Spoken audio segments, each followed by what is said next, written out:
mirror on the wall, who's the saddest one of all? Linda was never the good witch. Gossip and spreading rumors will be your downfall. She threw her into the dead ditch. Jealousy makes you lose everything, that's the cost. How about you just stay in the land of the lost? Besties with the witch of the west. Hate on us, but you're still obsessed. Getting you to be the big bad villain, babe, go get a psychoanalysis. Because I know I'm one in a million, but it's fine, I'll be your protagonist. You're talking too much, we can all hear the whispers. Calling us wicked is a little insulting. You gave them to her, but you can keep the rest with birds. Thought you were a girl's girl, but that's just disgusting. You can call me the bad witch, but I'm not the snitch. So tell me which is which? Which is which? Which is which is which?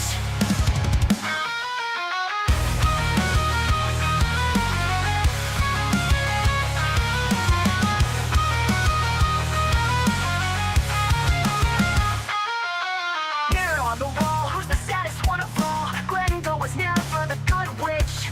Gossip and spreading rumors will be your downfall. She threw her into the dead ditch. Jealousy makes you lose everything, that's the cost. How about you just stay in the land of the lost? Besties with the witch of the west. Hate on us, but you're still obsessed. Hating me to be the big bad villain, babe, go get a psychoanalysis. Because I know I'm one in a million, but it's fine, I'll be your protagonist. Leí la historia de Melanie, que cuenta que su hijo nació con una sonrisa en el rostro. Los hoyuelos, dice la mami, nunca se le borraron de sus mejillas desde que nació. Y este chiquito se ganó el corazón de todos. Bueno, como todo chiquito, pero de sus hermanas mayores, porque era el primer varón de la familia, sus maestros, sus abuelos. Su padre, como todo padre muy parcial y objetivo, decía que era un niño perfecto. Y Cooper se llamaba el niño, Cooper. Gran nombre para un niño. Nació en una familia cristiana, una familia casi perfecta, porque yo conocí a sus pastores, que también era una iglesia casi perfecta, no como la nuestra, bastante perfecta era. Y la familia del niño, de este Cooper, viven en una granja en Dallas. Siempre usaban un cochecito, esos cochecitos playeros que se hacen descender por la pendiente. Y el niño, ya un poquito más grande, el 17 de julio del 2009, mientras Melanie iba al pueblo a comprar algo en la tienda, Cooper, que ya tenía 5 añitos, maravilloso niño, rubiecito, se deslizó por la pendiente con el carrito y el carrito se dio vuelta y Cooper quedó inconsciente. Entonces estuvo algunas horas en coma, el niño, y finalmente partió a la eternidad. De pronto los papis se encontraron haciendo lo que nunca pensaron, seleccionando un ataúd, planificando un funeral e imaginando cómo se sigue una vida sin el único hijo varón, y cayeron en un aletargamiento mental. Cada mañana, dice su pastor, yo no estuve con la familia, pero sí con su pastor, me decía que cada mañana se abrazaban y toda la familia lloraba desconsoladamente, literalmente por horas. Después de reunir mucho valor para salir de la cama, se encontraban con familiares que vinieron a tratar de sacar la granja adelante porque la tenían abandonada, estaban dejando morir los animales, no les interesaba nada. Los papás dirían, aguantábamos durante todo el día para llegar a la cama y volver a llorar sin consuelo, tomando todo lo que pudiéramos tomar para hasta quedarnos dormidos. Pero su papá dijo una frase que a mí me impactó mucho, porque él luego escribiría un libro, y en ese libro hay una frase que yo transcribí literalmente, y por respeto a lo que él dijo no agregaré ni quitaré ni una sola frase a lo que es la esencia de lo que intentó decir. Él dijo, no hay servicio cristiano, ni clase, ni libro en este mundo que pueda prepararte para cuando un hijo se te muere en tus brazos. Ahora sabemos lo que significa estar en el fondo del foso y sentimos la sensación de haber perdido la cobertura de Dios. Esto último, luego en el transcurso del libro, él aclarará que realmente no perdió la cobertura de Dios. Pero la frase es quirúrgicamente puesta allí, porque él dice la sensación de haber perdido la cobertura de Dios. Y yo titulé a este mensaje justamente la cobertura, porque está muy de moda hoy hablar de cobertura. A mí me dicen siempre, ¿Cuál es vuestra cobertura? La nuestra, las asambleas de Dios, somos una iglesia técnicamente pentecostal. Pero luego me dicen, y no hay un apóstol que les dé cobertura, que también está muy de moda, ¿no es cierto? Las paternidades. Es decir, fulano es mi papá, menganito, ahí hay papás ofreciéndose por tantos sitios. Hay tantos hijos no reconocidos buscando papá. Y yo siempre digo que las paternidades, en primer lugar, no se ofrecen. Uno no está diciendo, ¿no quieren que yo sea el padre de alguien? No. Que es muy diferente a tener ganas de ser papá. Las paternidades no se ofrecen. Las paternidades se solicitan. Tú dices, tú eres mi papá. Yo no puedo obligar a nadie a ser el papá de alguien. Puedo ser pastor de todo y papá de nadie, o papá de pocos. La paternidad es una simbiosis espiritual. Tú dices, estoy bajo la cobertura de este hombre de Dios porque lo he decidido. ¿Por qué decides estar bajo la cobertura de alguien? La palabra de Dios da cierta luz respecto a eso. Dice que las ovejas oyen, reconocen la voz del pastor. El pastor dice, por acá. Y siguen todos. Se pone otro a hablar y las ovejas dicen, esa es una voz que no conocemos. Es la voz la que guía, la que direcciona. Esa es la cobertura divina. Por sobre la cobertura pastoral está la cobertura divina, la cobertura de Dios. Cuando uno dice, estoy cubierto por Cristo. ¿Cómo sabes que estás bajo la cobertura divina? Cuando oyes la voz de Dios. A través del pastor, a través de una canción, a través de la Biblia, de un libro. Tú dices, yo siento que Dios me está guiando. Ahí estás bajo la cobertura. Pero de pronto nos han predicado decenas de mensajes de cómo salir de un foso, de cómo salir de un luto, pero nunca o casi nunca nos han predicado cómo pasar, cómo aguantar en el foso, cómo atravesar un valle de lágrimas sin sentir que hemos perdido la cobertura de Dios. Eso es lo que dijo el papá de Cooper. Sentimos que caímos en un foso y que Dios nos quitó la cobertura. Él tenía esas preguntas y se las hacía a su pastor. ¿No estaba el Señor allí protegiendo a mi chiquito en la pendiente que tantas veces lo hizo en el carrito? ¿No pudo haber mandado un ángel que sostuviera las ruedas del carro y no se dieran vuelta? Y si no lo pudo evitar, ¿por qué no dio vuelta el coma en el cual mi hijo cayó? ¿Por qué no trastocó su salud? ¿Por qué no hizo un milagro? Y para esas preguntas solo hay respuestas cuando estemos en la eternidad. No podemos responder a esas preguntas y un mortal que lo intente ensayará una suerte de explicación torpe, pero no calmará la profundidad del interrogante que tiene un padre que siente que pierde la cobertura divina. Hay un momento en que tu mundo toca fondo. Damas y caballeros, en este mundo los cochecitos se vuelcan. En este mundo el mercado inmobiliario se desploma. En este mundo los resultados del análisis puede que den positivo. Y antes que te des cuenta, sientes que estás en un foso. Y te preguntas si Dios te abandonó. Nos preguntamos, aún viniendo a la iglesia, si Dios nos abandonó. José, estoy hablando del José bíblico, de ser un niño mimado pasa a estar en un foso casi sin escalas. No hay escalas. Es de un niño mimado vistiendo la ropa más prestigiosa del momento a terminar en un foso y luego a estar en medio de una subasta de esclavos en Egipto. El hijo preferido de Jacob era pinchado, aguijoneado, examinado para ver si tenía piojos, tratado como un asno. Fíjense, si un hombre que viste con ropa de marca es el hijo mimado de su papá, de pronto lo examinan como un asno, le miran las orejas, lo desnudan, le tocan los genitales, le meten dedos por cualquier parte para saber si no tiene pestes, porque así se hacía con los esclavos. Eso es denigrante, es por lo menos humillante para un hombre y es obvio que le da lugar a que él piense, perdí la cobertura de Dios. ¿En qué libro, en qué mensaje, en qué sermón me predicaron que algún día me examinarían como un asno a ver si tengo piojos en la cabeza y en el vello púbico delante de todos? Eso es humillante. Y él piensa que perdió la cobertura de Dios. Piensa que de alguna forma Dios quitó su mano de él y que si Dios quitó su mano de él debe ser porque algo malo hizo y tiene cientos de preguntas. Y no solo se lo pregunta, sino que se inquieta porque esto no debió estar en el plan de un hijo de Dios.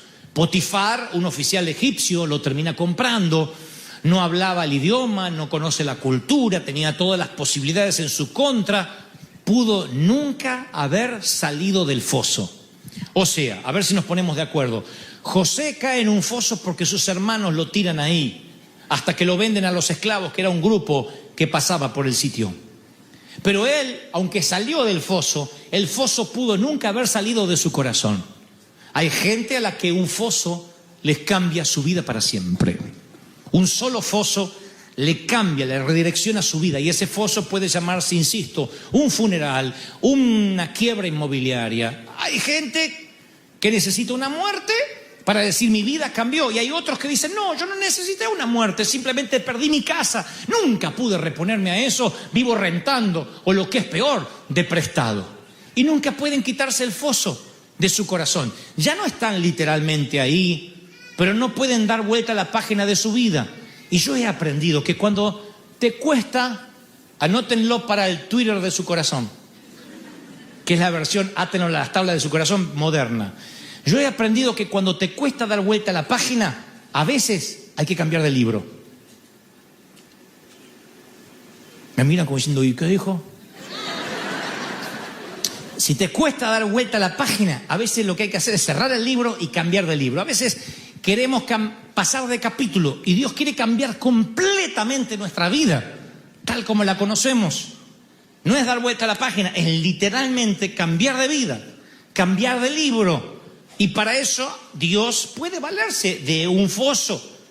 Porque la Biblia dice que a José, cuando llega a la casa de Potifar, que era el encargado de la seguridad, nada menos que del el number one de Egipto, el faraón, cuando él llega a la casa de Potifar, a la casa de su amo, le fue muy bien, dice Génesis 39:2, porque Dios estaba con él. No se pierdan este detalle, por favor. Le fue muy bien porque Dios estaba con él. José llegó a Egipto con la ropa puesta. En apenas 4 versículos está administrando la casa del hombre a cargo de la seguridad de Faraón. ¿Qué pasó? La respuesta es muy sencilla. ¿Sigue estando en el foso? Y sí, es esclavo. Antes de llegar a la casa de Potifar, insisto, le revisaron si tenía piojos. Lo desnudaron, le metieron los dedos en las orejas. O sea, lo humillaron, sí. ¿Está viviendo una situación de bendición? No. Y entonces, ¿por qué las cosas le empezaron a ir bien si todavía está en el foso? No se pierdan el detalle. Dios estaba con él. 4 palabras que cambian la vida en el foso de cualquiera, pero Dios estaba con él. Tú puedes estar fuera del foso sin Dios, pero puedes estar en un foso y Dios está contigo. Dígame cuál es la mejor situación. Tú puedes estar en el foso y Dios está contigo. Y si Dios está contigo y estás en el foso, es mejor que estar fuera sin Él. La cobertura es que aunque estés en un lugar maloliente, si Dios está contigo, aún en el foso vas a sonreír y vas a ser de bendición a los del foso. Aún en la cárcel vas a generar bendición a los de la cárcel.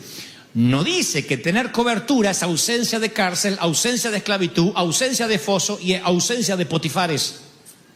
Dice que tener la cobertura de Dios es que a donde te vaya, aunque sea un chiquero, aunque sea un basurero, ahí Dios está contigo y todo lo que toques va a ser de bendición. Tu basura va a oler mejor que la del vecino. Y tú dices, es que yo creía que tener la cobertura, éxito era otra cosa. No, nada más que nos han mal enseñado y hemos mal aprendido que si tenemos cobertura de Dios, nada malo nos puede pasar. No, nos pueden pasar cosas malas. Si no, estaríamos ante cada papi que tiene que enterrar a un hijo, o ante cada hijo que tiene que enterrar a un papi, estaríamos ante un pecador que hizo las cosas mal y algo se salió de control. No, Dios dice, yo estoy en el control, aún en la muerte y en la vida. Dios está allí. Y hay mucha gente, esta es la palabra que el Señor me dijo que les dijera a este servicio en particular, que vive sin esa cobertura, sin esa cobija. Y están preocupados a ver si un apóstol le da una paternidad y no se dan cuenta que hay una paternidad más importante que la de un hombre. Muchos cristianos viven como si la única fuerza fuera la suya. como si la solución viene de adentro en vez de arriba, como si la única solución fuesen sus fuerzas para trabajar, o sus cuentas bancarias, o sus ahorros, o su seguro médico, o sus papeles, o su estatus migratorio. Y Dios dice, necesitas una cobertura en la vida, algo que te esté cubriendo, porque si pierdes esa cobertura o crees que la estás perdiendo, estás desconociendo, atentando, insultando la fidelidad divina. Dios no te va a dejar. Dios te ama cuando eres fuerte y te ama cuando eres débil. Dios te ama cuando te consideras muy santo. Es como cuando te consideras un pecador y dices, qué porquería soy. Dios te ama. Su amor no cambia.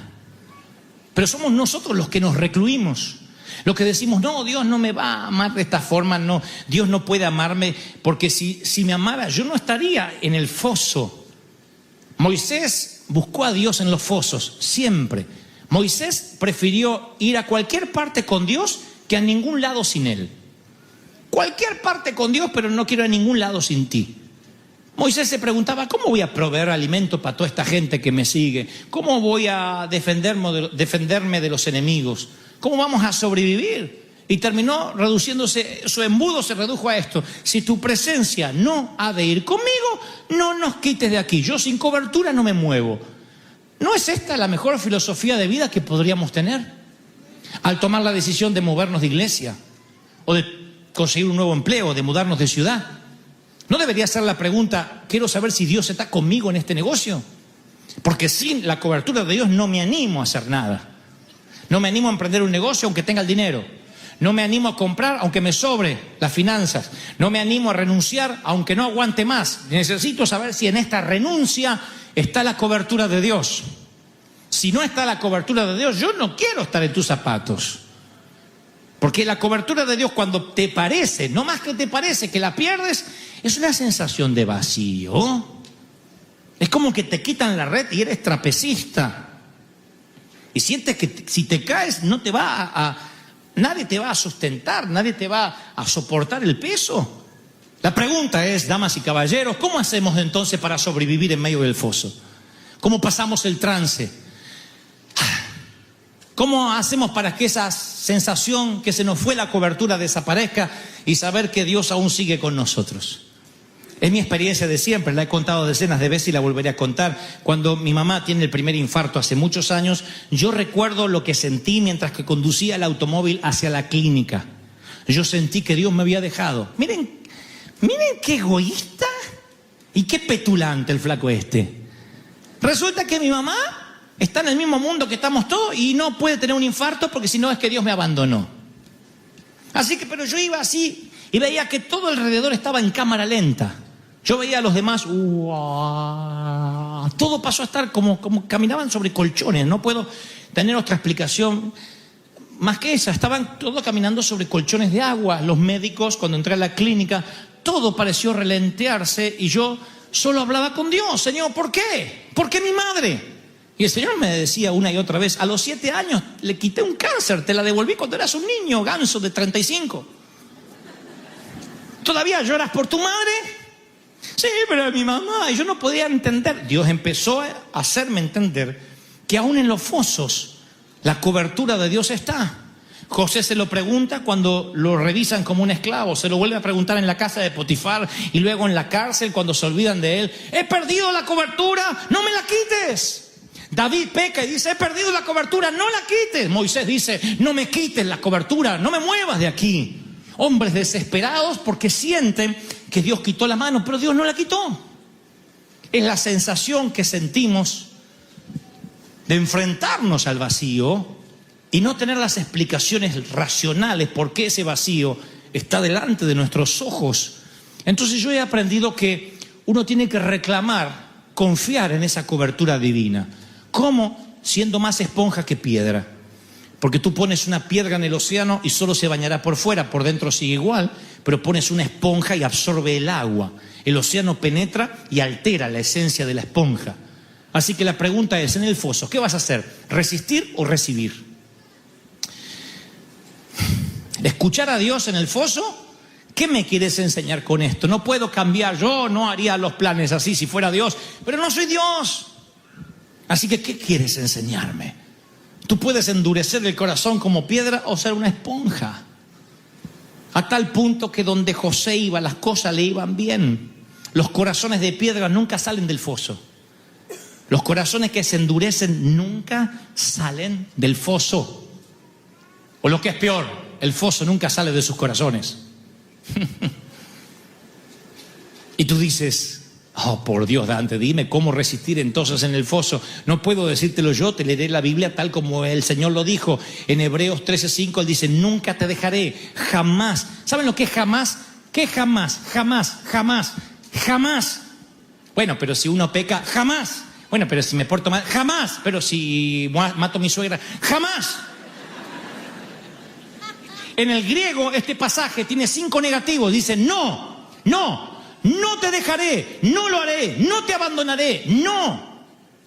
Yo me aferraría a esa promesa como un paracaídas. Yo la repetiría hasta callar la voz de la angustia. No, no te dejaré, no te lo haré, no te abandonaré, no. El Señor está como guerrero parado al lado tuyo. No te dejaré, dice Dios. Aleluya. Yo me aferro a esa promesa. En el foso, en las paredes frías del hospital, ante el diagnóstico médico que me tiembla en la mano, en la sesión de quimio, con la carta del IRS, con el reporte del contador, con lo que nos cuenta el tesorero, con los ojos fríos e inertes de un cónyuge al que no amas. Señor, no estoy solo, tú no me dejarás. Lo dice tu palabra, no me dejarás. No importa si pierde la sensación de la cobertura de Dios. A Job le ocurrió. Job dice, si me dirijo al este, no estás allí. Esto lo escribe Job en su propio libro, el libro que lleva su nombre en el capítulo 23. Si me voy hacia el este, no estás. Si me encamino al oeste, no lo encuentro. Díganme si alguno no se sintió así. No me miren con cara de Heidi consagrada, porque yo sé que alguna vez se sintieron así. Si está ocupado en el norte, no lo veo. Si se vuelve al sur, no alcanzo a percibirlo. Está hablando de que no siente a Dios. ¿Cómo va a sentir a Dios un hombre que pierde sus hijos en un mismo incendio, en un mismo derrumbe? Se le mueren sus hijos, se le muere su esposa, se le muere el ganado. No, pero él confiaba en el Señor. Y en un foso es difícil confiar. Y Job dice, no te encuentro ni en el norte, ni en el este, ni en el oeste. No lo culpen por una oración así. Pero a pesar de no sentir la cobertura, él declara algo en fe. En el mismo capítulo del libro que lleva su nombre, dice, en cambio, si él conoce mis caminos, si él me está poniendo a prueba, de algo estoy seguro, voy a salir puro como el oro.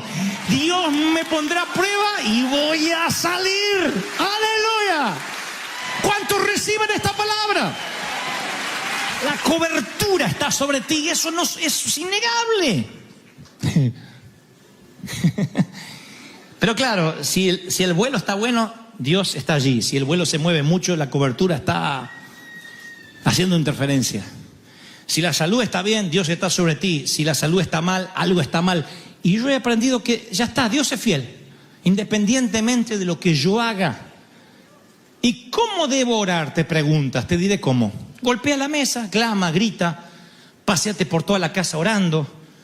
Hay momentos que hay que orar persistentemente. ¿Estás enojado con Dios? Díselo. Se va a reír, pero díselo. Jeremías lo hizo. Estaba en el exilio, hambre, muerte, y llenó sus devocionales. Jeremías, con tantas quejas, eran quejabanza. ¿Vieron que dice, eso hermano que hacen quejabanza?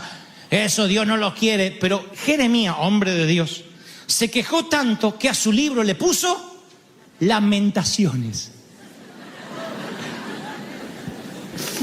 Lamentaciones de Jeremías, así se llama el libro.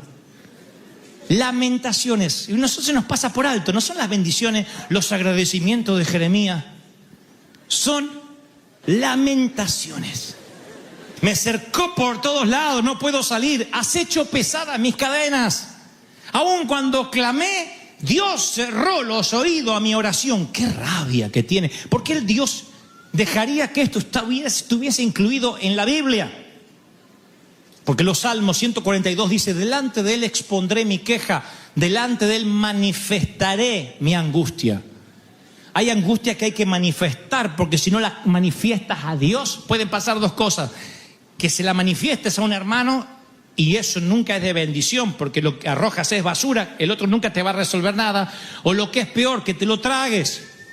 Y cuando te tragas la hiel, la amargura, somatizas, te enfermas, tus huesos envejecen literalmente, entonces tienes que manifestar tus quejas. A veces es mejor mostrarle a Dios un puño cerrado que darle la espalda. Enójate con Dios, dile, Señor, esto no lo entiendo, no lo entiendo, no lo entiendo. Se piensa que Dios va a decir, qué burro. Ya sabe que eres burro, antes que se lo dijeras. Ya sabe Dios que no entiende. Yo a veces le digo, Señor, esto no lo entiendo y me lo tienes que explicar, no lo entiendo. Ustedes se piensan que Dios dice, paremos el cielo, serafines, paren de cantar, que Dante no está entendiendo. Pero yo se lo dije.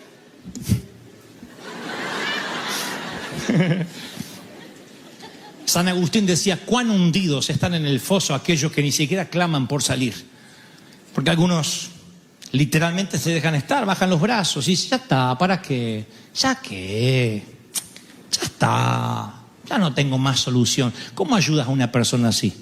En cambio, aquel que te dice, necesito ayuda, necesito salir, estoy angustiado, no puedo vivir así, es porque quiere salir. Es porque se angustia, es porque reconoce que está en el foso. Y la Biblia no dice, alégrate en el foso. Porque a veces no te dan ganas de alegrarte. ¿Podríamos alegrarnos en un funeral de un ser muy amado? No. Pero sí la Biblia dice, no te atrevas a decir que yo quité mi cobertura. Porque yo estoy ahí. Porque hay cosas que no vas a entender hasta que estés en el reino de los cielos. Mi querido, como José, Dios quiere usar tu Egipto y el foso. De los que amamos la Biblia porque la vivimos, no porque la leemos o la traemos de desodorante aquí abajo la axila todos los domingos. Unos creen, ¿y dónde está la Biblia? Como si esto tuviese un poder intrínseco en sí mismo. Esto es nada más un libro, esto es un éxito editorial, nada más que eso. Cuando esta palabra escrita, este éxito editorial, la empezamos a vivir y a obedecer, es cuando el Espíritu Santo hace que esta palabra esté viva. De otro modo, es un libro más en la biblioteca. ¿Estamos de acuerdo, sí o no? Es un libro más. Este libro estuvo en la biblioteca de mis padres por años, al lado de los diccionarios, de las novelas, y para mí no tenía mucho significado ni para nadie de la familia, hasta que el Señor entró a nuestros corazones y de repente el libro descubrimos que estaba vivo. Pero no es el poder en sí mismo, entre las portadas, sino el vivirlo, el obedecerlo. Y aprender la palabra para nosotros es primordial. Entonces, a partir de hoy, ya está disponible esta página que tiene que ver con River Class. River Class es la manera de entrar, es sencillito, riverclass.org, y son nuevas series, están grabadas nuevamente. La serie La Familia, Liderazgo Integral, Fortaleza Espiritual, Relaciones Saludables. Cada serie tiene varios episodios, como si se tratara de Netflix o se tratara de Amazon Prime o algo por el estilo, ¿no? Ahí están las series y los episodios. Vamos, por ejemplo, a La Familia y tenemos el episodio 1, Vida Interior, Miedos, Héroes en Crisis. Vamos a la segunda serie, la tercera. Están todos los series y episodios. Entonces podemos ver episodios completos de 1 hora, podemos ver las series completas, nuestros instructores, nuestros profesores que ya grabaron esta serie, otras las están grabando ahora. Podemos tener también foros de discusión, entrar. Esto es para todo el mundo, por eso lo estoy presentando. Estos son nuestros instructores. Y después la manera de acceder pagando los episodios por cada uno individual, las series completas o el acceso total. Eso tiene que ver más con la logística de cómo acceder. También creemos nosotros que lo que es gratis no se valora, que lo que es gratis simplemente se descarta. Esto tiene un costo, Dios sabe que ninguno se está haciendo rico con esto, ni mucho menos, pero esto tiene que ver con amar la palabra de Dios. Las inscripciones son en abril, o sea, dentro de muy poco, pero hoy ya mismo aquí, los que estamos localmente, podemos salir al lobby y tenemos ahí gente que nos va a dar más información de lo que necesitamos. No obstante, podemos entrar a riverclass.org y tener toda la información de esta serie maravillosa. Se repiten muchos de los temas de lo que antiguamente era el seminario nivel 1, seminario nivel 2, pero ahora lo hicimos de un modo más expeditivo, pragmático, de manera que ustedes dicen, a mí me interesa solo la familia, así que voy a acceder a la serie número 1. Otro dice, no, a mí me interesa el desarrollo personal, liderazgo integral, fortaleza espiritual, etc. Entonces podemos tener todo. Yo sugiero que aprendamos todo. Es maravilloso porque tenemos profesores que nos explican en una atracción más tranquila, no es una oratoria, no es una prédica de domingo, sino que es una enseñanza donde uno puede acceder, poner pausa, tomar notas. Es maravilloso. E hicimos este seminario pensando en la practicidad.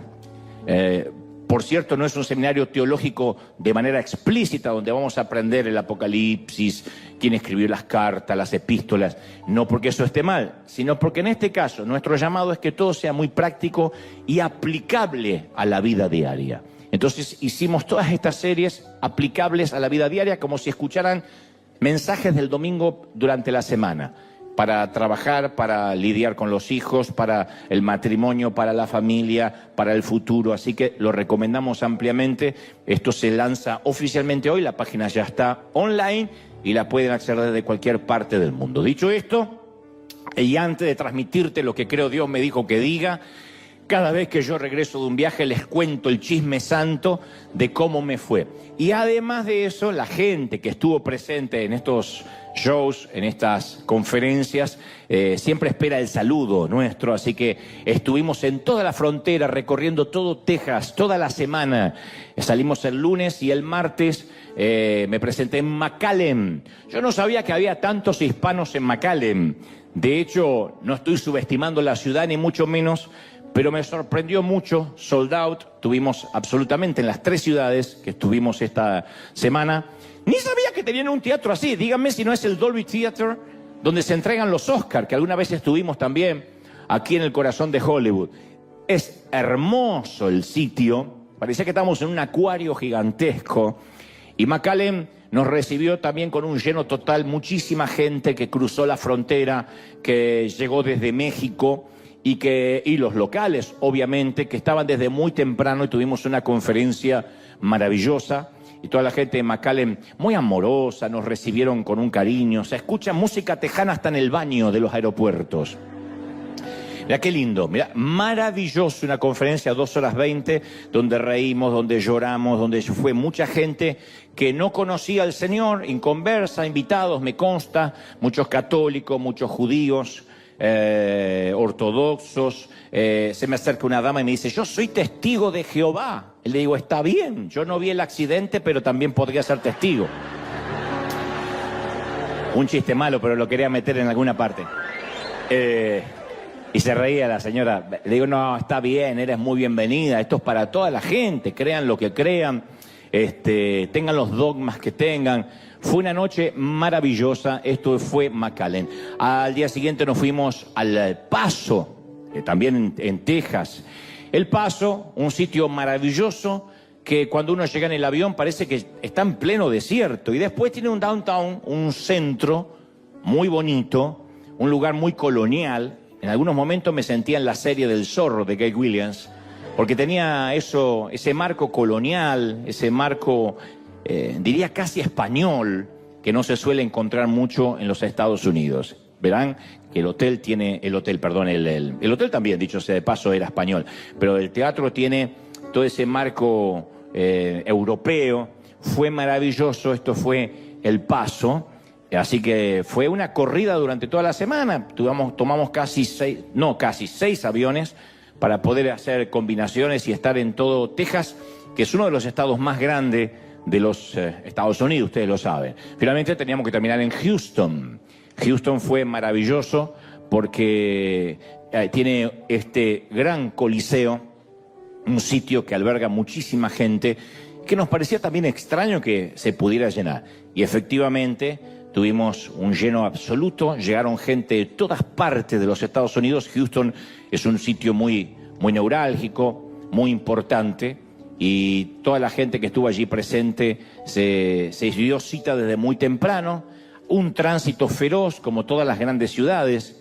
Decía el chofer que nos llevaba de un sitio a otro que cree que es el peor tránsito de los Estados Unidos, incluso peor que Los Ángeles en una hora pico. Fíjense qué maravilloso que fue Houston, donde también nos recibieron muy bien, donde fue glorioso, donde Dios fundamentalmente a todo el equipo que me acompaña y a mí nos dio fuerzas, nos dio salud, y eso es muy importante. Gracias por orar.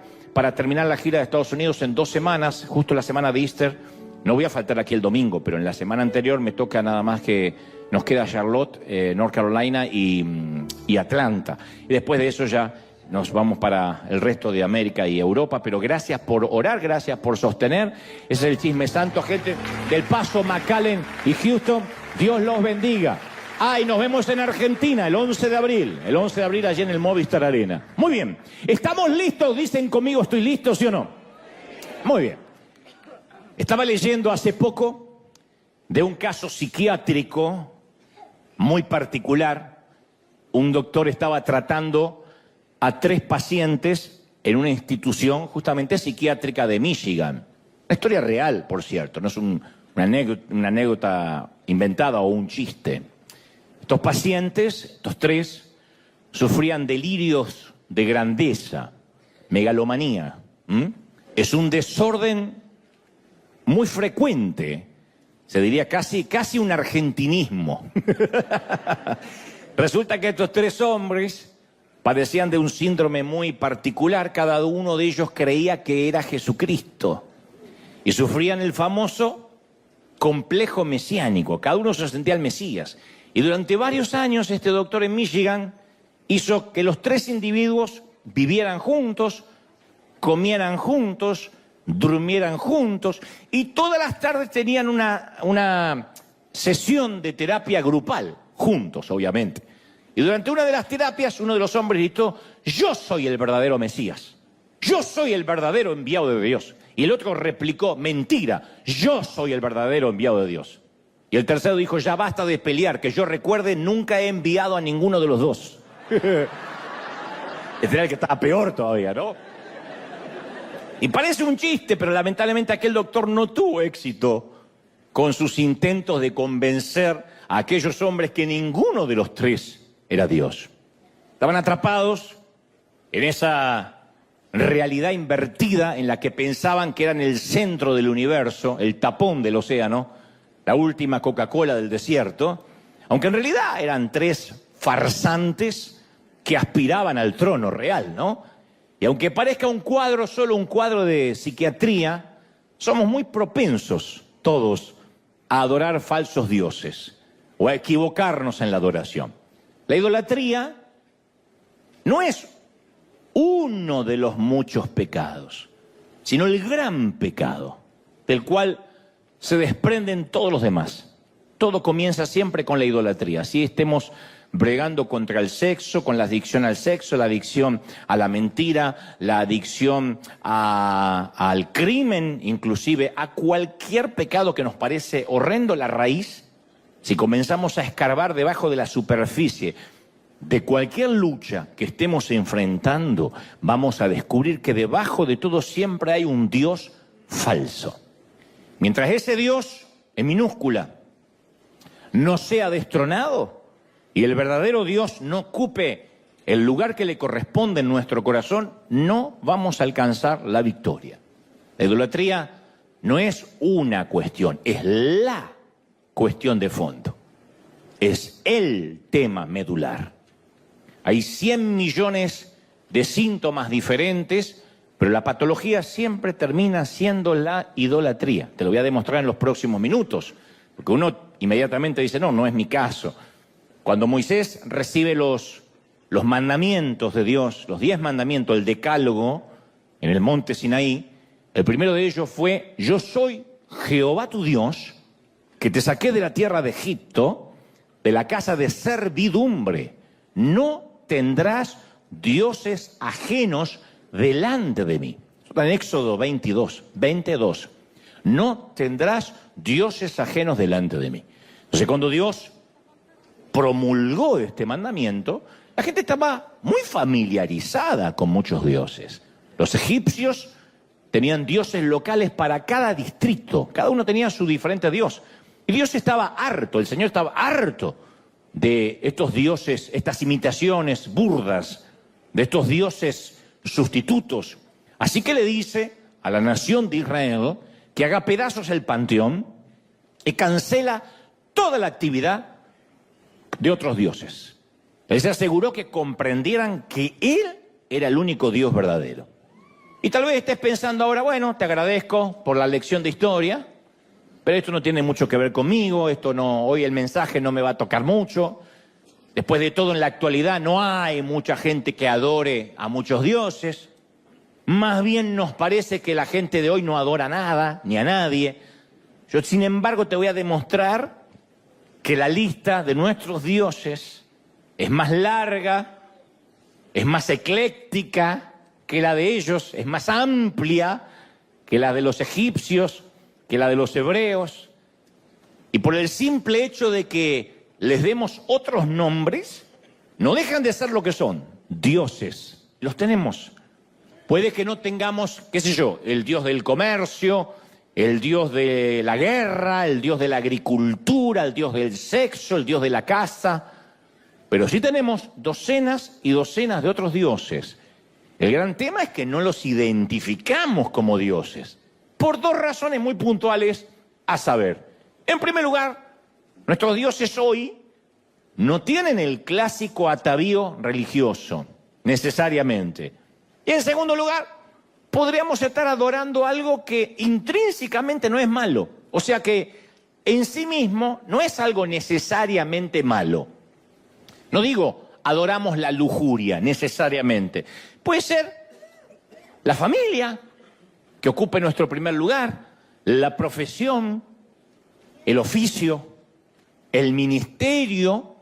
Podría ser que adoremos sin darnos cuenta el alimentar a los hambrientos, que tanto nos gusta en nuestra congregación, ayudar, sembrar, dar a los que menos tienen, que son todas cosas, insisto, muy nobles, muy loables.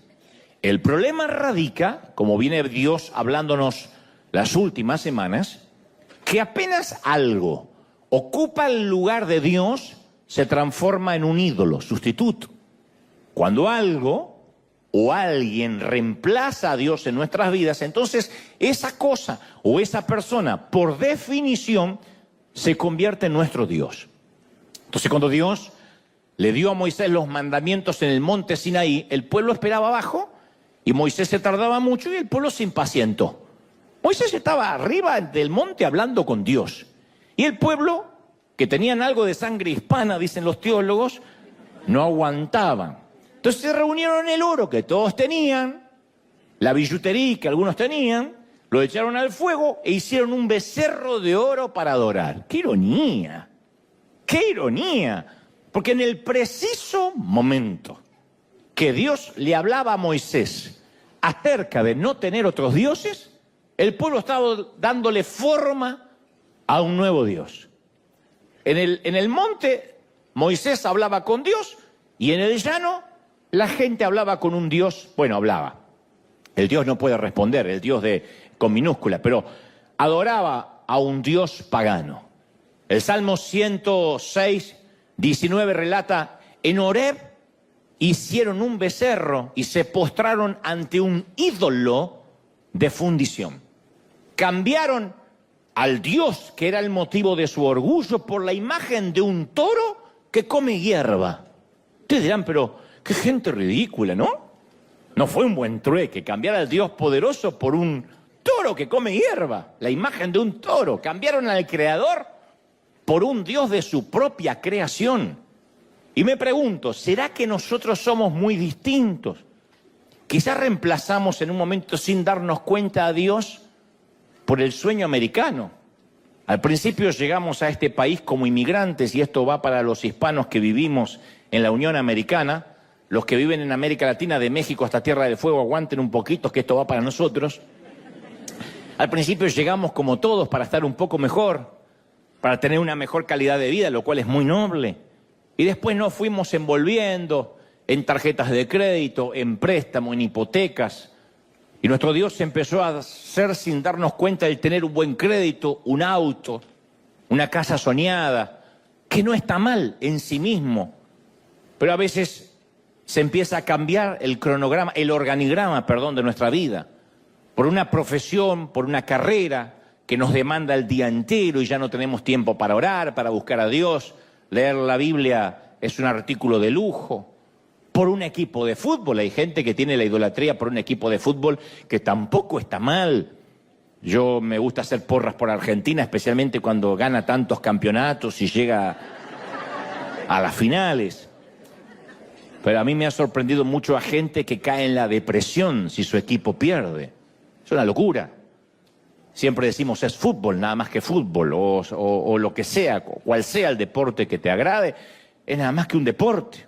Ni perdimos ni ganamos. Son esos 22 tipos millonarios los que se llevan el dinero. Nosotros somos los bobos que los miramos correr. Somos los tontos que miramos a 22 multimillonarios correr tras una pelota. Y si entendemos la regla de juego y es un entretenimiento, está perfecto. Pero si nos vamos a deprimir y nuestro estado de ánimo depende de un resultado futbolístico, tenemos un ídolo.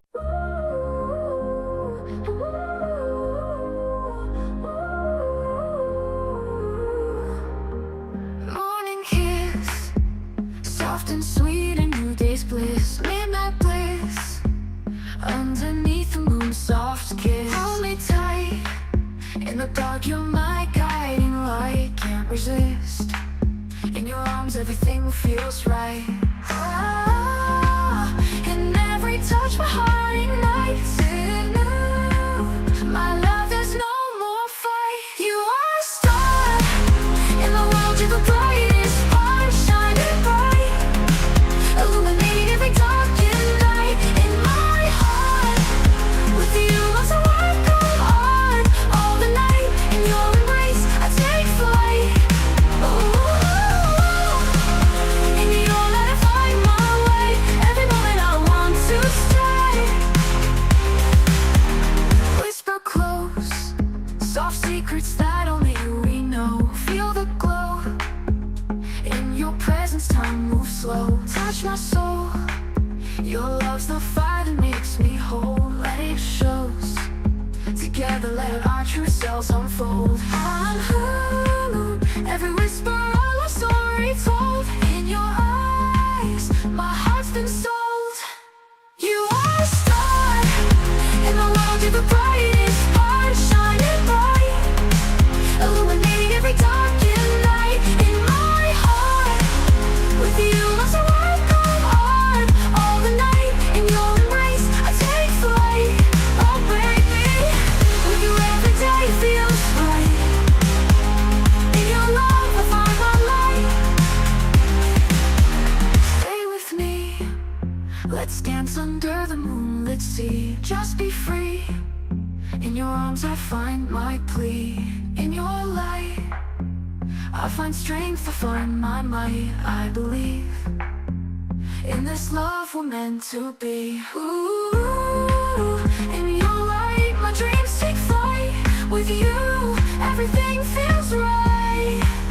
You are a star, in the world you're the brightest spark, shining bright, illuminating every darkened night. In my heart, with you lost I won't go on. All the night, in your embrace I take flight. Oh no, together we shine so bright. In your love my heart's alight.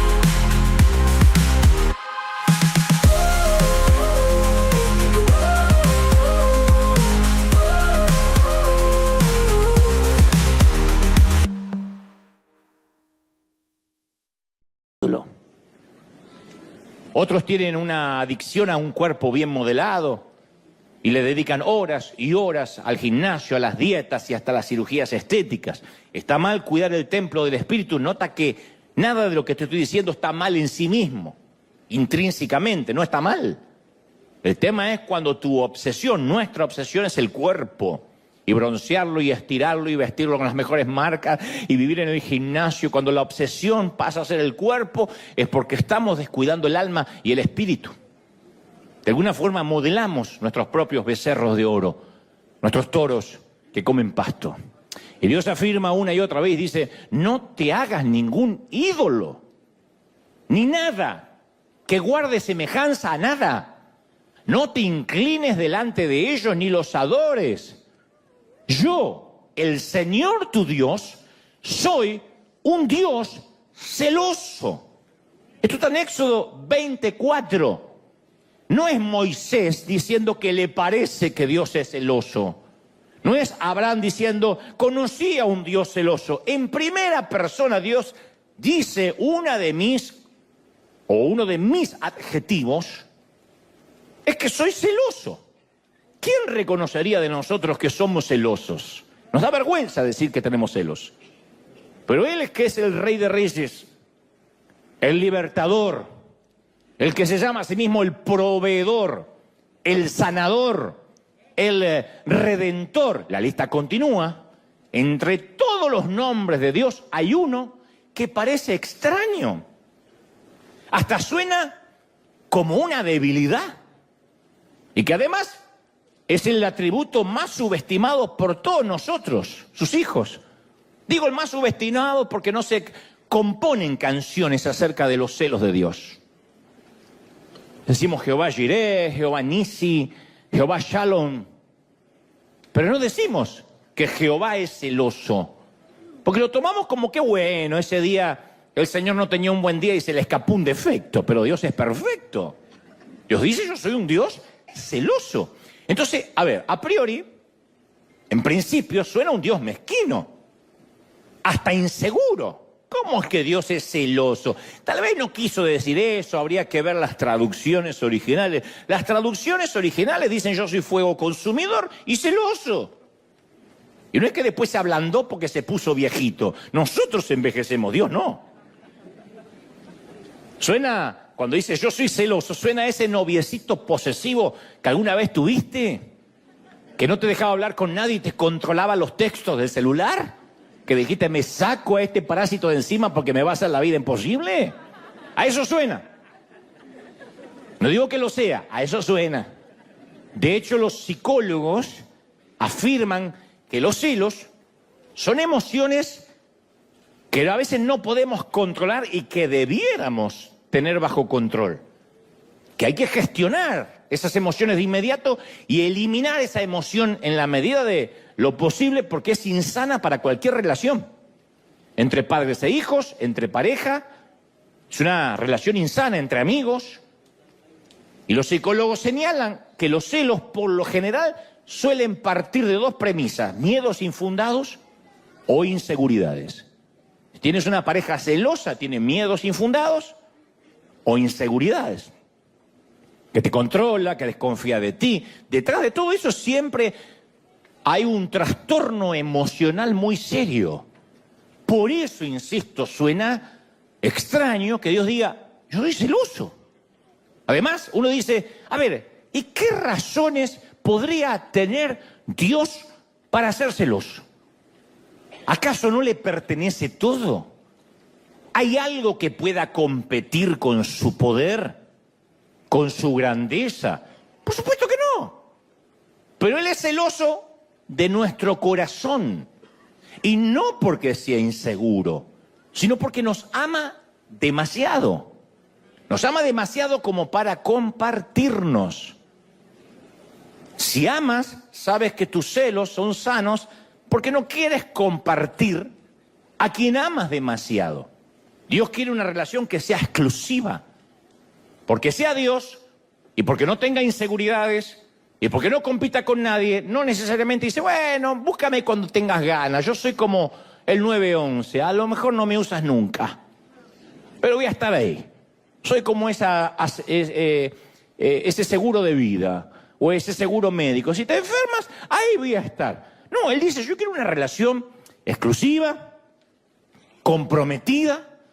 No tiene ningún interés Dios de mantener con nosotros una relación abierta, de practicar el poliamor. De que digamos, bueno, picoteo acá, picoteo allá, y cuando tengo ganas voy a buscar a Dios. Él no quiere compartir el sofá de 2 plazas de nuestro corazón. Su trono tiene solo un asiento. Y cuando nos buscamos un sustituto, un burdo, patético, ridículo, becerro de oro, es similar a cuando vemos a nuestra mascota, a nuestro perrito, que lo sacamos a pasear y empieza a beber agua de la cuneta, del zanjón, de la cloaca. Dios ve que en lugar de nosotros disfrutar el agua de vida que Él solo nos puede ofrecer, nos buscamos sustitutos que son asquerosa y repulsivamente inferiores. Y nos ve tomando agua de la cloaca y nos ama tanto que dice, no, yo soy tu Dios. ¿Qué tienes que hacer bebiendo esa porquería? Imagina esto, para entender los celos de Dios. Llevas a tu hija, a comer a un restaurante muy fino. No te importa gastarte una fortuna, vas a reventar la tarjeta porque se trata de su graduación. Y tu hija es tu orgullo. Y se acaba de graduar, así que quieres honrarla con una buena cena. Así que le ordenas un filet mignon, un exclusivo corte de lomo argentino. Si se gradúa, lomo argentino. Reciban este consejo de parte del corazón del Señor. Y te lo traen a la mesa, crepitante, cocinado a la perfección, 3/4 hay que comerlo. No como eso que hacen así el tenedor, hace la vaca. Hay que comerlo 3/4. Ahora imagina, y no lo llenen de chimichurri, eso no es ser argentino, no lo llenen de chimichurri, es un poquitito nada más. Tengo hambre. Imagina que cuando llega el momento de comerlo, tu hija mete la mano en el bolso y saca una pupusa a medio comer. Cuando ustedes prediquen, pongan el ejemplo que quieran. Predico yo, pongo el ejemplo que estamos. No, saca una pupusa que ni siquiera está envuelta en un papel, que tiene algo de moho. Tiene un color verdoso. Sí, se la regalaron hace 1 mes y medio y la tenía guardada ahí. Tiene hasta pelusas del bolso, que camina una hormiga. Y la ves frente a un pedazo de lomo que te costó una fortuna y se pone a masticar un trozo de una pupusa en mal estado. ¿Cómo reaccionarías? ¿Te enfadarías? Pagaste un precio alto por ese medallón de carne. Entonces amas a tu hija y quieres que experimente lo que tienes para ella, lo que preparaste para agasajarla, así que te quedas muy frustrado y dices, ¿pero por qué haces eso? Y bueno, porque a mí me gusta esto. Me hubieses dicho, te llevaba a un negocio, a un restaurante de pupusas, pero no comas eso que está enmohecido cuando te estoy agasajando. Entonces Dios sabe lo que tiene para nosotros y se aflige al ver las elecciones que realizamos en nuestra propia ignorancia. Se aflige cuando ve filas y filas tras una estatua. O gente que dice, no, yo no lo adoro, pero representa algo. Y se postran ante ridiculeces. Es comer algo enmohecido cuando Dios dice, yo te preparé lo verdadero. Eso define los celos amorosos de Dios. Un padre que ama y dice, yo no puedo creer. Una madre que cocinó toda la tarde o toda la mañana, preparó un manjar y el hijo agarra un trozo de pan duro y se va a la calle y dice, yo no lo puedo creer. Te pone celosa por amor, dice, yo quiero que se alimente bien. En Jeremías 2:13, Dios habla a través de su profeta, del profeta que le da el título al libro, y dice, porque 2 males ha hecho mi pueblo. Me dejaron a mí, fuente de agua viva, y cavaron para sí cisternas, pozos, rotos, que ni siquiera retienen el agua. Entonces Dios resume la rebelión de ellos en 2 pecados. Lo han rechazado y se han vuelto a ídolos que no tienen valor. Y eso explica por qué a veces somos tan torpes de reemplazar a Dios, que es como cavar propias cisternas rotas, mientras que a nuestro lado corre un manantial de agua fresca. ¿Quién tomaría agua de un pozo medio estancada, con olor a pútrido, cuando al lado hay una corriente de agua dulce, de aguas cristalinas? Por eso esto revela, esto de las cisternas rotas, lo ridículo de la idolatría. Buscamos algo o alguien que haga por nosotros lo que solo Dios puede hacer. Entonces, en lugar de buscar a Dios como fuente de consuelo, nos volcamos a la comida. Si hay depresión, comemos. Si estamos alegres, comemos. ¿Está mal comer? No, el problema es la motivación por la cual hacemos de cada comida la última cena. Nos volcamos al porno, al alcohol, y ya las cosas nos suenan buenas. En vez de procurar a Dios como fuente de significado La buscamos en la profesión. Si soy alguien, si cuelgo un diploma en la pared, si termino el curso, si tengo un posgrado, me voy a sentir mejor. Lo volcamos en el ministerio. La iglesia está llena de hombres y mujeres inseguros. Inseguros, niños asustados, como digo yo, con corbatas demasiado grandes, que como son asustados, como no lograron casi nada en la vida, como son inseguros, como les fue mal, entonces tienen un micrófono, algo de poder, de ascendencia ante la gente y empiezan a exhortar, a mandar gente al infierno, a empoderar en todo caso, y tienen una adicción a eso porque toman su identidad de lo que hacen. Llegan a sus casas y se sienten nadie. Tienen que sacar la basura y se sienten una porquería de persona, como si lo quisieran les diera identidad. Eso es un ídolo. En vez de recurrir a Dios como fuente de seguridad, nos volvemos al dinero, a los ahorros, al crédito. ¿Está mal el dinero, los ahorros y el crédito? No, no está mal. El problema es cuando eso es lo que nos hace sentir seguros. Y cuando tenemos deuda, sentimos que no tenemos valor. En vez de ir a Dios como nuestra fuente de gozo, la buscamos en el sexo, en las maratones de Netflix o en la propia familia. En vez de buscar a Dios como nuestra fuente de esperanza, vamos tras un presidente para ver si nos resuelve la vida. ¿Está mal votar concienzudamente a un candidato? No está mal, pero no hay ningún candidato que Dios pone para salvarme la vida. Dios permite a los presidentes, a los gobernadores, a los reyes, a los buenos y a los dictadores, a los cuerdos y a los locos, pero ninguno de ellos nos va a resolver la vida. No es que si sube Trump, esto va a cambiar y ahí sí, ahí sí. No va a pasar eso. Independientemente de quién se siente en los sillones presidenciales de América Latina o aquí en el Salón Oval en la Casa Blanca, si esa es nuestra fuente de seguridad, estamos fregados. Entonces, en vez de volcarnos a Dios como fuente de identidad, yo sé quién soy en Dios, pasamos horas buscando aprobación en las redes sociales. Y la gente de las redes sociales es la misma gente que el domingo de Palmas le dijo al Señor, Hosana al que viene en el nombre del Señor. Y a la semana se cruzaron de vereda y gritaron, crucifícale. Por nuestra salud mental tenemos que saber que la gente que nos felicita en las redes sociales es la que nos va a dilapidar mañana cuando algo no les gusta. O viceversa. Así de fluctuante es la gente. ¿Por qué? Porque somos gente. No somos marcianos hablando de los terrícolas, somos terrícolas. Estamos poniendo nuestra esperanza en algo que no puede contener el agua, en cisternas rotas, ¿de verdad? ¿De verdad estamos queriéndonos quitar la sed con agua cloacal? Dicho esto, te voy a contar una historia muy interesante. Josué es quien sucede, quien toma la banda presidencial después de Moisés, es el sucesor del patriarca y ofrece el mejor discurso de toda su gestión. Tuvo varios discursos Josué.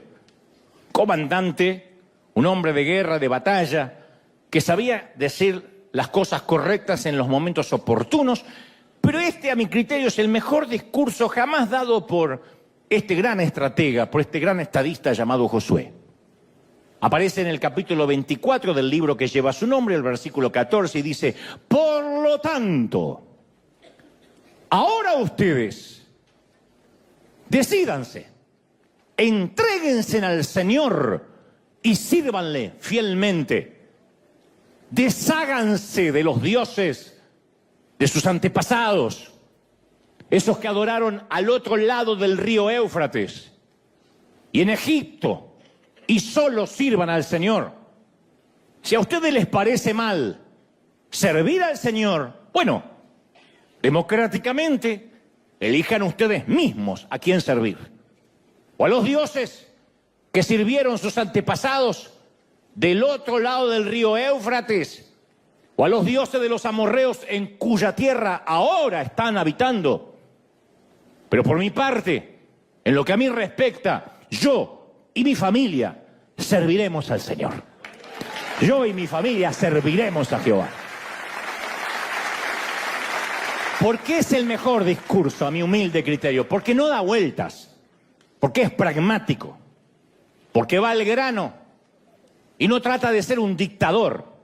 No dice que les va a cortar la cabeza, que la cabeza de los que adoren a otros dioses rodarán por la arena. Les presenta un desafío abierto. Es tiempo que el pueblo haga una elección. Elecciones libres. Abren las urnas a votar. Y se pueden seguir al Señor. O hoy pueden elegir a un Dios diferente. Yo encuentro muy interesante que Josué le está dando 3 opciones más, además del único Dios verdadero. Presenta 4 opciones, 4 candidatos al trono del corazón de la gente. Hay uno solo que está en el trono, pero le dice: en el trono de vuestro corazón tienes 4 candidatos para elegir. A mí, cuando me toca hacer un llamado a la salvación, nunca me ha tocado presentar múltiples alternativas. Nunca he dicho: hoy elige entre Jesús, el Buda, Mahoma o Messi. Nunca.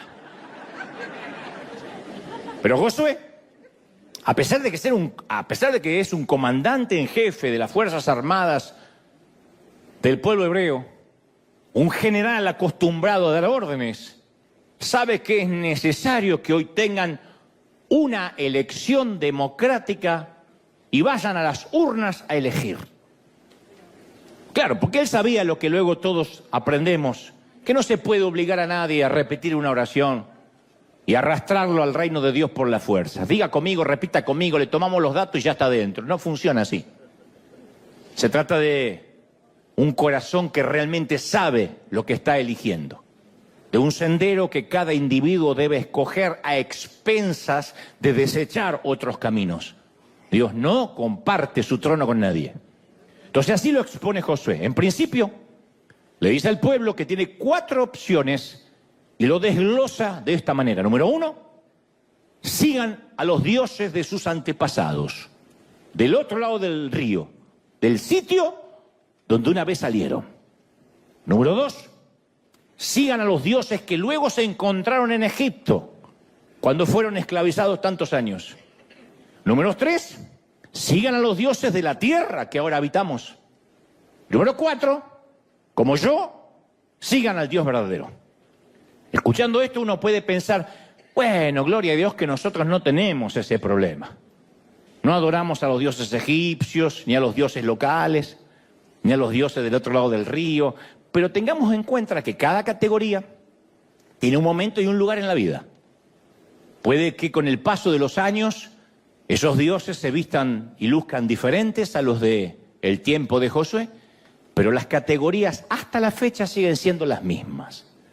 Y no se nos puede escapar un detalle muy importante. Sí o sí tenemos que hacer una elección. Porque Josué no termina diciendo: bueno, también podrían elegir no adorar a nadie, pueden votar en blanco. No hay voto en blanco, no hay neutrales, no hay abstención de voto. Todos somos adoradores, todos. La adoración se conecta directamente con quién somos. Así es en cualquier cultura y en cualquier civilización. Todos somos adoradores de algo o de alguien. Te lo voy a demostrar en instantes.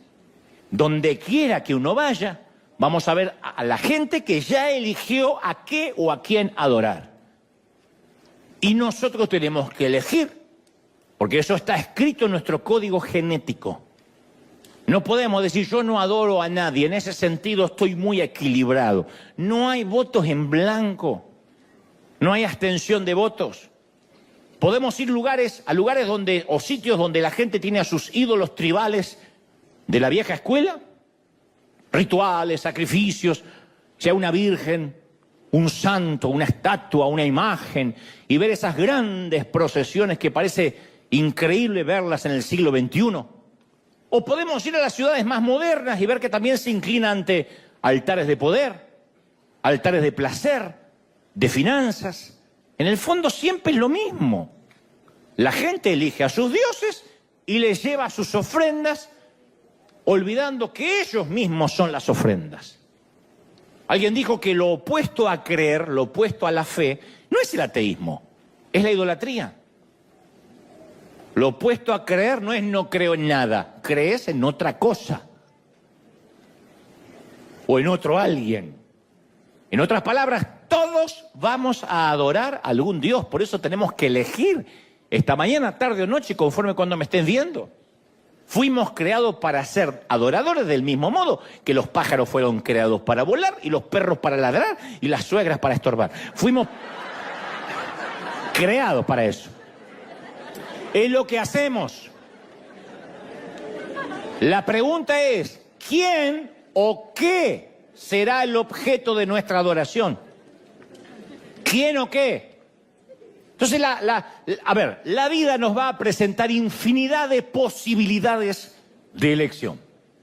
Y existe una gran cantidad de opciones, insisto, menos el no elegir. Hoy no podemos decir, bueno, esto no es para mí, yo no elijo nada. Josué presenta 3 opciones además de Dios y no ofrece el recuadro que diga ninguno de los anteriores mencionados. Le dice, elijan uno.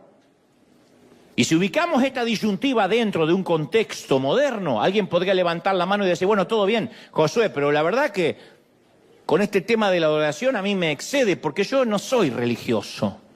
Y aquí es donde nos confundimos porque según nuestra manera de pensar asociamos adoración con religión.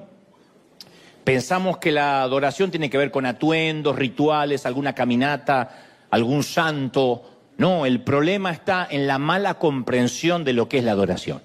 Cuando alguien dice, yo no soy religioso, no está captando el punto.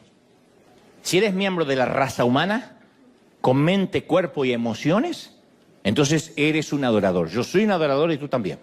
Esto viene de fábrica, así venimos equipados. No es algo que adquirimos después si nos gusta o si queremos. Insisto, aunque soy repetitivo y monotemático, solo hay que elegir a qué o a quién vamos a adorar. Es un reflejo condicionado que siempre hace que coloquemos la esperanza en algo o en alguien. En un partido político, en un equipo de fútbol, en que me voy a casar, en el sexo, en los hijos. Cuando tenga hijos voy a ser feliz. Cuando me traigan los nietos voy a ser más feliz. Siempre estamos poniendo en algo o en alguien la esperanza.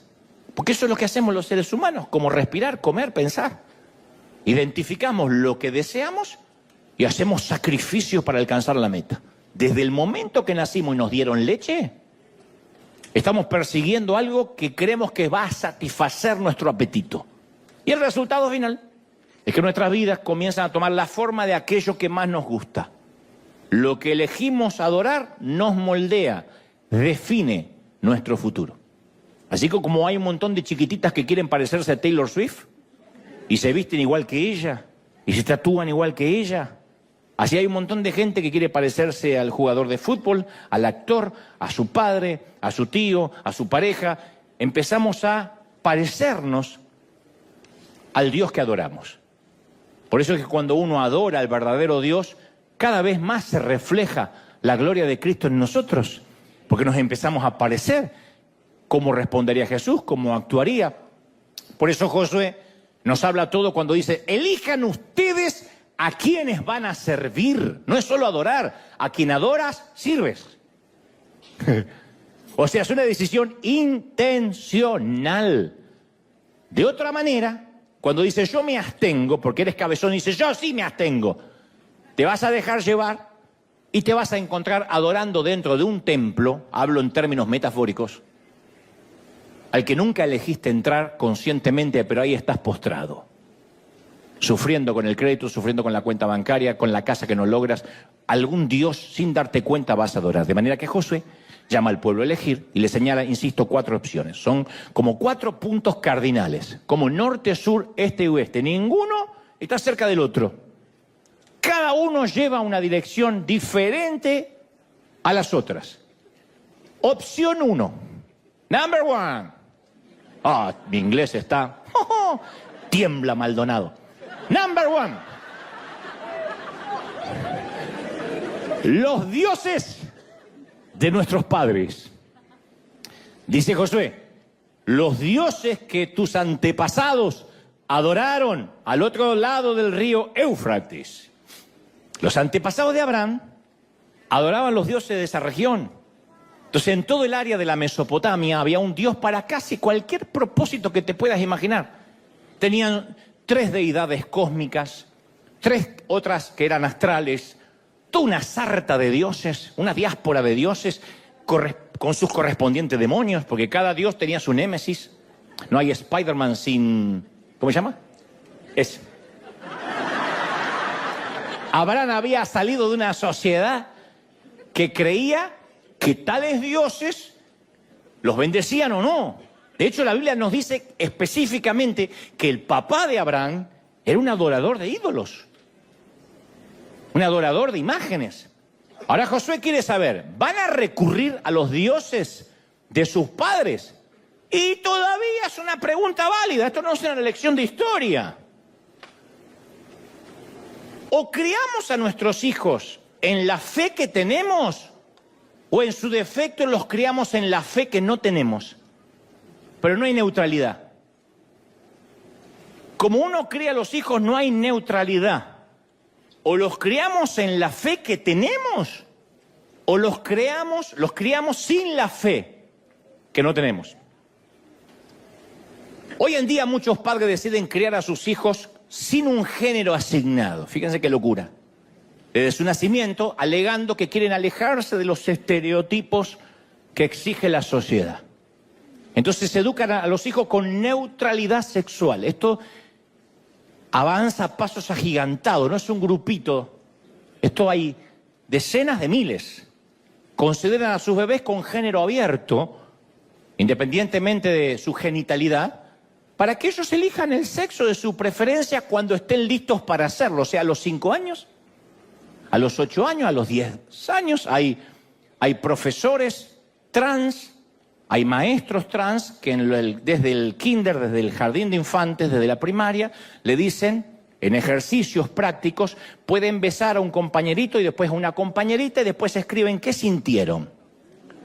Cuando se refieren a sus hijos, estos padres que los crían con un género abierto, no usan pronombres masculinos o femeninos. Parimos un niño o una niña. Dicen, es un niñe. Tampoco los visten según su género, no lo visten de varoncito, si es hombre, ni de niña, si es mujer, porque no importa los genitales con los que haya nacido, o sea, su catalogación anatómica, no importa. Sino cómo su hijo se autoperciba. Ellos creen que de esa forma no están eligiendo, le están dando libertad a sus hijos. Están absteniéndose de votar, pero en realidad sí están eligiendo por sus hijos. No están educando, están adoctrinando a sus hijos, diciéndole que pueden ser del sexo que quieran gracias a una ley y que pueden asumir que existen hombres con vagina y mujeres con pene. Eso no es una educación libre, eso es un adoctrinamiento ideológico. Eso es empujar a un niño, a una niña que hasta la adolescencia tiene dudas. Todos hemos tenido nuestros conflictos mentales, no de elección de género, sino de identidad, y empujarlos desde niño a algo que está completamente, diametralmente opuesto a lo que Dios diseñó. Dejando de lado eso, que es espantoso, lo mismo cuando decimos, yo voy a criar a mis hijos sin decirle en qué Dios creer. Yo no los quiero obligar a la iglesia, que vaya a la iglesia. Que sean libres. Que un día elijan si quieren servir a Dios o no. Es muy diferente a que ellos tengan su propio encuentro con Dios. Uno no puede prestarle el encuentro con Dios a su hijo, porque eso lo transforma de un hijo de Dios en un nieto de Dios. Y la espiritualidad prestada, vicaria, no sirve. Yo estoy consciente que nuestros hijos, porque nacieron en un hogar cristiano, no son cristianos en sí mismos. Es como nacer en un garage y creer que somos un auto.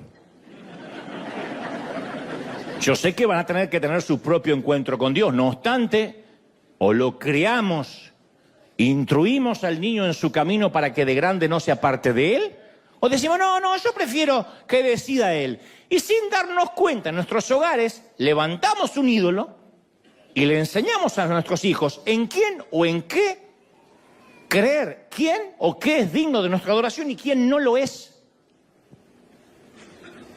Si en casa nunca hay devocionales, si en casa nunca se lee la Biblia, si en casa nunca se canta una alabanza, le estamos diciendo a nuestros hijos, a ese Dios no hay que adorar. Elige tú. Como diciéndole, elige el sexo. Si nos aterra aquellos que crían a hijos con género abierto, nos debería aterrar aquellos que crían a hijos con creencias abiertas. Ahora, convengamos, todos heredamos creencias de nuestro hogar, de nuestros padres. Algunas cosas de las que heredamos de nuestros viejos son fáciles de ver. Heredaste la nariz de tu papá, las caderas de la vieja, el trasero del tío, que llegó hasta el padre. Pero no es lo único que recibiste de ellos. También terminaste adorando a dioses que ellos adoraron. La psicología llama a esta transferencia, ley de la exposición al entorno. Por ejemplo, la ley de la exposición significa que nuestras mentes absorben de niños y nuestras vidas reflejan de adultos aquello a lo que estuvimos expuestos. Esa es la mayor educación, lo que uno ve. No lo que nos dicen solamente, lo que uno ve. Quizá para tu padre la vida era trabajar. Acto noble si lo hay, digno, ¿no? Pero él trabajaba y trabajaba y trabajaba y su vida era en torno al trabajo. Y estaba dispuesto a sacrificar días de descanso, feriados, vacaciones familiares, solo para trabajar y para trabajar y trabajar. Y tú dices, mi papá era un burro trabajando y me dio ese ejemplo. Pero de pronto recuerdas que el humor de tu padre dependía de cómo le iba en el trabajo. Y era un hombre que trabajaba, lo único que pudiste decir en su funeral, trabajaba. Porque cuando llegaba a casa era un zombi, ausente, no se involucraba con sus hijos, a papá no se lo podía molestar porque papá trabaja. Papá no iba a los actos escolares porque papá trabaja. Papá no le puedo contar lo que me pasa en las emociones porque papá trabaja, porque sostiene, porque provee, ¿está bien? Pero entonces lo más probable es que tu trabajo ahora de adulto también sea tu templo. Y en lugar de encontrar tu identidad en Cristo, la encuentras en tu trabajo. Y cuando no tienes trabajo, tu vida ya no tiene más sentido, te quieres suicidar al día siguiente. Porque el Dios de tus padres era el trabajo. O tus padres vivían quejándose que la plata nunca alcanzaba. ¿Quién no tuvo padres así? Que no malgastes el agua, que el papel higiénico no nos regalan, que no tires la cáscara de banana, porque capaz que mañana no hay para comer. Y entonces lo más probable es que ahora de adulto, tu Dios sea la miserabilidad, que no es lo mismo que la pobreza. Porque ahora tienes un buen pasar, quizá ahorros en el banco, pero eres eso de lo que crees que todo tiene que ser gratis y no estás dispuesto a que se te caiga un centavo de más. Ay, pensé que era gratis, porque viene de la miserabilidad. Entonces, en lugar de encontrar su identidad y su valía en Cristo, la encuentra en lo que puede acumular. ¿Tiene dinero en el banco? Alaba a Dios. Las cuentas están en rojo, ya no quiere venir a la iglesia. ¿Es tu Dios? ¿El Dios que heredaste? ¿O tu padre te vivía diciendo que alquilar, rentar era tirar el dinero? Y entonces sientes que no tienes valor hasta que no tengas tu propia casa. Y te voy a decir algo que no te va a decir otro, porque generalmente desde los púlpitos te dice cuántos quieren ser dueño, ser cabeza, cuántos quieren ser cabeza y no cola, porque Dios te va a dar una casa. Pero yo te voy a decir la verdad. Yo te voy a decir, a lo mejor Dios quiere que rentes toda la vida. O viva de prestado. ¿Y? Acuérdense lo que Dios nos habló el domingo pasado, el Hijo del Hombre no tiene donde recostar la cabeza. No es un voto de pobreza. Algunos pueden comprar, otros no pueden comprar. Porque, ¿qué sé yo? Eso no revela el carácter de nadie. ¿Cuánta gente con casa propia se va directo al infierno y gente que nunca tuvo casa propia es un devoto cristiano? Pero tal vez te dijeron toda la vida, si no tienes tu casa, estás tirando el dinero. Entonces hoy en día tu Dios es, no, la casa, yo cuando tenga el título, ahí voy a descansar. Se abre la falla de San Andrés, no queda ni el título.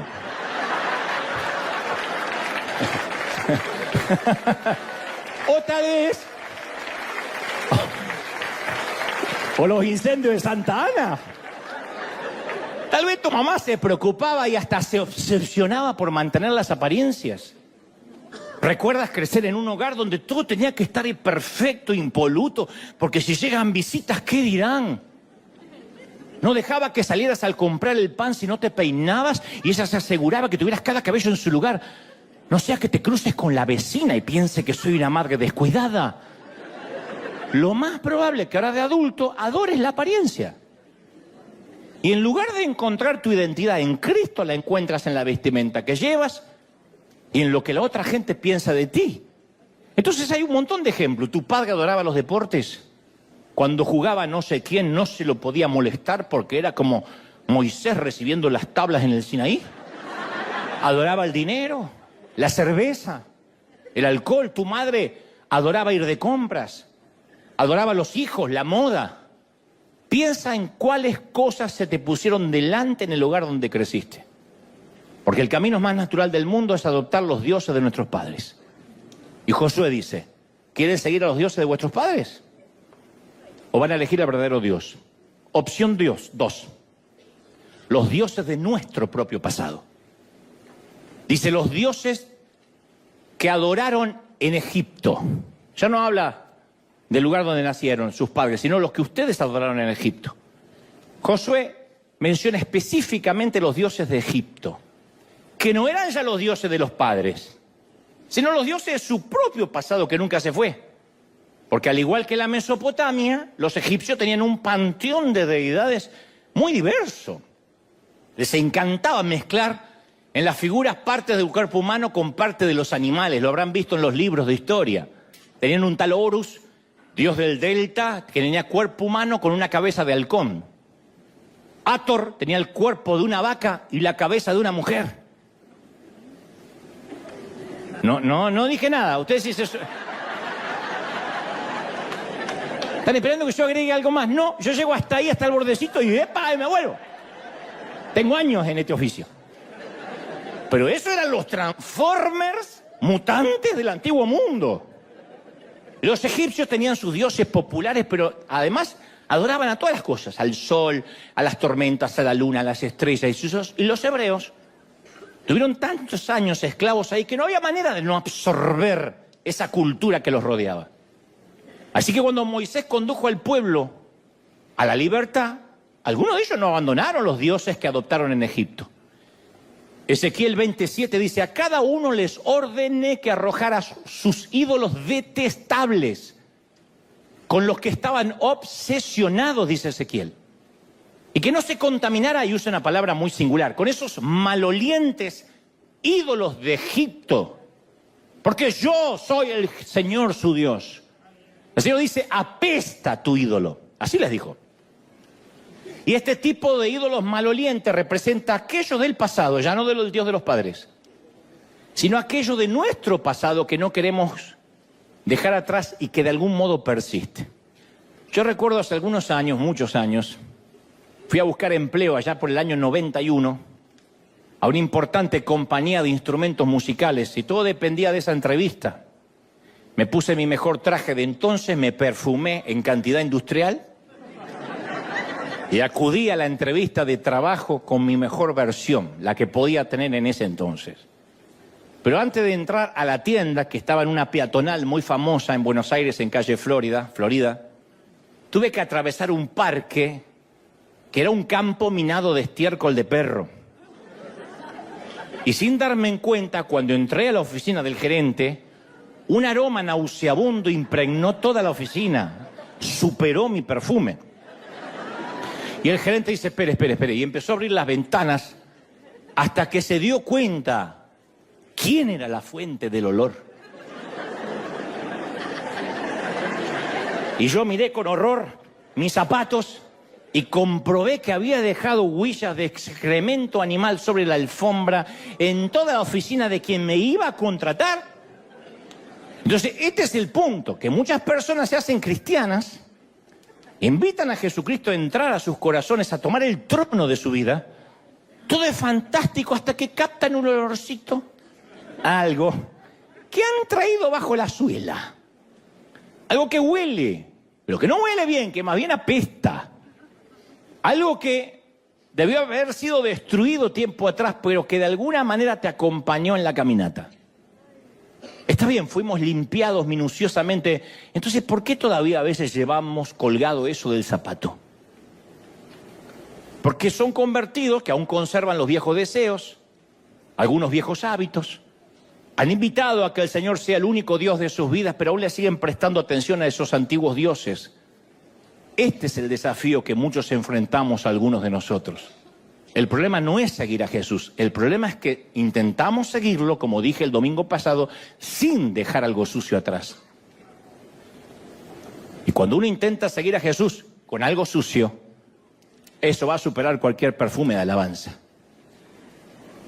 Josué sabe que hay un poquito de Egipto adherido a las sandalias de su pueblo. Los viejos dioses que se rehúsan a morir. se sostienen, se aferran minuciosamente a nosotros. Quizá cuando llegamos a Cristo recién los antiguos dioses se queden en silencio por un tiempo, pero si no hay una verdadera entrega del corazón, te transformas en un mujeriego en pausa. Yo era mujeriego, pero ahora que vino el Señor a mi vida puse la pausa. No es poner la pausa. Un homosexual en pausa, un soberbio en pausa, un violento en pausa. Y un día las cosas se ponen feas y quitas la pausa.